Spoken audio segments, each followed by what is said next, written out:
Ang bigote ng tigre. Noong unang panahon, may isang babae na nagngangalang Yun-ok na nahihirapang maunawaan ang damdamin at ugali ng kanyang asawa. Sapagkat mula nang umuwi ito mula sa giyera, ay palagi nang mainit ang ulo. Sa kanilang nayon, kapag may karamdaman o problema, madalas nilang pinupuntahan ng isang ermitanyong matanda na naninirahan sa pusod ng bundok upang sa kanya ay humingi ng tulong. Ngunit iba si Yun-ok, hindi siya nanghihingi ng tulong. Ipinagmamalaki niya na kaya niyang lutasin ang sarili niyang problema. Subalit isang araw, nagpunta na rin siya sa kubo dahil sa desperasyon na humingi ng tulong para sa kanyang asawa. Ipinaliwanag niya ang sitwasyon. Nagbago na siya, wika ni Yun-ok. Tumugon ang ermitanyo. Oo.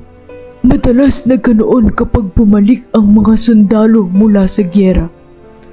Ano ang inaasahan mong gawin ko tungkol dito? Sa halip na sumuko, sumigaw si Yun-ok. Gumawa ka ng gayuma, o isang anting-anting, o kaya inumin, o ano man ang kinakailangan upang maibalik ang asawa ko sa dati.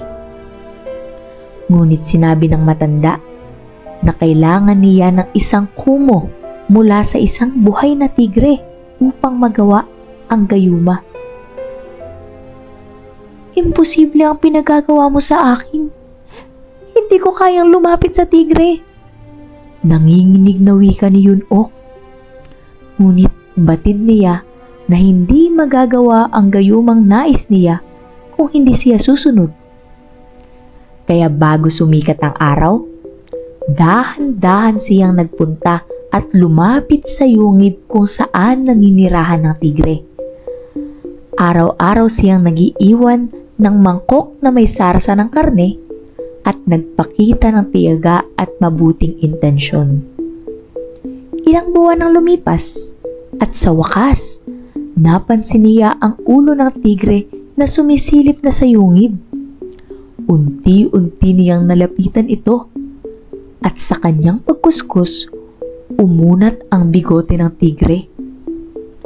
Kinabukasan, maaga ulit siyang nagtungo sa yungib. Dala ang maliit na kutsilyo. Hinaplos niya ang tigre at bumulong.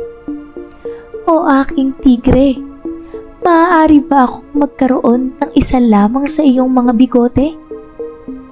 Sa isang mabilis na hampas, nakakuha siya ng bigote habang patuloy na umuusal ng pasasalamat papalayo sa tigre. Kaya naman, masayang nagbalik si Yun-ok sa ermitanyo at sabay abot, sinabi niya, Dala ko na ang bigote ng tigre. Nagulat ang ermitanyo. Huwag mo sabihin, mula talaga sa isang buhay na tigre? At tanong pa nito, Sabihin mo sa akin, paano mo nagawa? Ikwinento ni Yun-ok ang 6 na buwan niyang pagtityaga at maingat na usisa sa tigre hanggang sa napaamo at nakakuha siya ng isang bigote. Sinuri ng ermitanyo ang bigote, nasiyahan ito, ngunit itinapon sa apoy. Ano ang ginawa mo? Sigaw ni Yun-ok. Marahang sumagot ang ermitanyo. Hindi mo na kailangan ang bigote. Mas malala pa ba ang isang tao kaysa sa isang tigre? Kung ang isang mapanganib at mabangis na hayop ay tumugon sa iyong matyagang pangangalaga, sa palagay mo kaya, hindi mo kakayanin ang pag-unawa sa iyong asawa? Natahimik si Yun-ok at tumalikod pa uwi. Sa kanyang isipan ay namutawi ang aral at sa sarili ay naibulong niya, alam ko na ang aking gagawin.